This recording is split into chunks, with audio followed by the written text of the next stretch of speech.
माझ्या भावाची हत्या जातीयवादातून झालेली नाही, मयत संतोष देशमुख यांच्या भावाचं विधान. बीड जिल्ह्यातील मस्साजोग गावच्या संतोष देशमुख हत्या प्रकरणाचे पडसाद विधिमंडळाच्या विधान परिषद सभागृहात उमटले आहेत. यावरच देशमुख यांच्या भावाकडून मोठं वक्तव्य करण्यात आलं आहे. माझ्या भावाची हत्या जातीयवादातून झालेली नाही. राजकारणाने संतोष देशमुख यांच्या हत्या प्रकरणात जात आणू नये असंही धनंजय देशमुख यांनी म्हटलं आहे. मुख्यमंत्री देवेंद्र फडणवीस यांनी या प्रकरणात SIT नेमली असून त्यावर विश्वास ठेवणं गरजेचं आहे. ते लवकरात लवकर आरोपींना जेरबंद करतील तर या प्रकरणात जातीयवादाचा काहीच संबंध येत नाही असं देखील मयत सरपंच संतोष देशमुख यांचे भाऊ धनंजय देशमुख यांनी म्हटलेलं आहे. मुख्यमंत्री साहेबांनी जे स्टेटमेंट दिलेलं आहे आणि स्पेशली SIT नेमलेली आहे त्याच्यावर विश्वास ठेवायला पाहिजे की ते लवकरात लवकर आरोपींना शोध घेऊन जेरबंद करतील.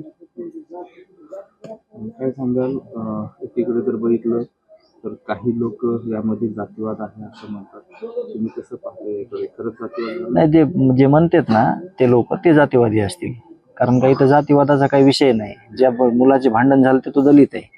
आणि मी तुम्हाला सकाळी पण एक सांगितलं होतं की ज्या जातीचा जे मुख्य आरोपी आहे, जो ज्या जातीचा आहे त्याच जातीचा व्यक्ती, त्याचं पूर्ण कुटुंब माझी शेती वाहतात 22 वर्षापासून. त्याच्यामुळे जातीवादाचा काही संबंधच येत नाही इथं. पण जे ते लोक आहेत त्यांना जर वाटत असेल की हा जातीवाद आहे तर ते जातीवादी असतील, म्हणजे त्या जातीची ते पाठराखण करत असतील.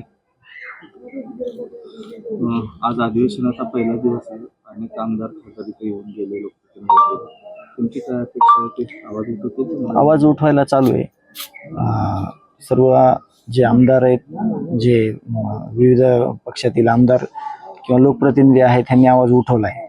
बघतोय मी ते अजून चालू आहे आणि सगळ्यांनी मिळून राज्यात केंद्रात आवाज उठवायचं काम चालू आहे आणि 100% न्यायाच्या दिशेनं हे त्यांचे जे वक्तव्य आहेत किंवा त्यांचे उचलणारे पाऊल आहेत ते तसे आहेत. आज अधिवेशनाचा पहिला दिवस आहे. तुमच्या जिल्ह्यातले 2 आमदार मंत्री झाले, पंकजा मुंडे आणि त्यांच्याकडनं न्यायाच्या कशा अपेक्षा करा? ते सांगतील आता काय ह्याच्यात न्याय येते. आता त्यांना मंत्रिमंडळात, म्हणजे मंत्री आहेत ना ते, आता मंत्रिमंडळात आहेत ते, तर ते त्यांच्याकडं ते काही एखाद्या कुठल्या जातीचे किंवा त्याच्यासाठी त्या सभागृहात नाही.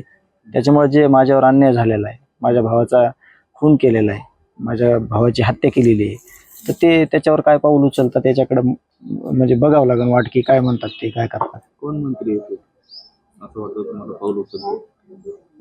आपल्याला ते नाही सांगता येणार, पण आता जे बीड जिल्ह्यातले 2 मंत्री आहेत ते 100% पाऊल उचलतील आणि यांना समर्थन देतील. Bureau report SBN Marathi, Beed.